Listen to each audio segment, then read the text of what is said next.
1950 में आया आर्टिकल 25। कांग्रेस 1950 में आर्टिकल 25 को लेकर आई, जिससे धर्म परिवर्तन को मान्यता दे दी गई।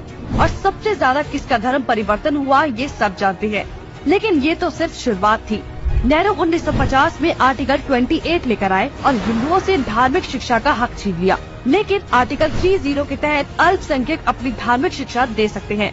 धार्मिक शिक्षा के बाद निशाने पर थी धार्मिक संस्थाएं।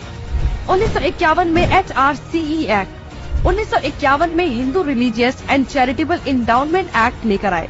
उन्होंने कारण दिया कि बड़े मंदिरों का रखरखाव सही से हो सके, लेकिन इसकी आड़ में कब्जे कर लिए, जिसके तहत भारत में मौजूद बड़े बड़े मंदिरों का प्रबंध सरकार ने अपने हाथों में ले लिया और मनमाने ढंग से इनकी संपत्ति का दुरुपयोग किया। और ये सिर्फ हिंदुओं के मंदिर पर लागू था, बाकी धर्मों या धार्मिक स्थल पर लागू नहीं था। 1956 में हिंदू कोड बिल आया। 1956 में नेहरू सरकार हिंदू कोड बिल लेकर आई, लेकिन अल्पसंख्यकों के लिए इन्होंने पर्सनल लॉ बोर्ड को बिल्कुल हाथ नहीं लगाया। मतलब एक ही है, देश में एक जाति कद संविधान कानून से और दूसरी अपने धर्म के कानून के हिसाब से, और आज भी यूनिफॉर्म सिविल कोड से कतराते हैं। कांग्रेस ने लगाई आरक्षण की आग। कांग्रेस आरक्षण लेकर आई, जिससे हिंदुओं को बांटने का काम किया गया, जिससे सबसे बड़ा नुकसान हिंदुओं को हुआ।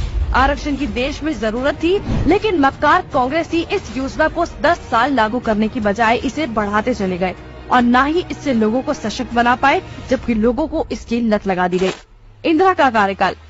साल 1976 में इमरजेंसी के दौरान ही इंदिरा ने संविधान में सेक्युलर शब्द को जबरदस्ती घुसा दिया, जिसको लेकर संसद में कोई चर्चा तक नहीं हुई। मतलब कि हिंदू बहुसंख्यक होते हुए भी भारत हिंदू देश नहीं कहलाया जा सकता, जबकि आप हमारे आसपास देखेंगे तो सभी मजहबी देश है, लेकिन हिंदुओं के लिए कोई देश नहीं बचा।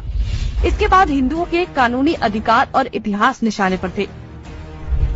1991 में पूजा स्थल कानून। 1991 में कांग्रेस ने पूजा स्थल कानून बनाया, जो बेहद हिंदू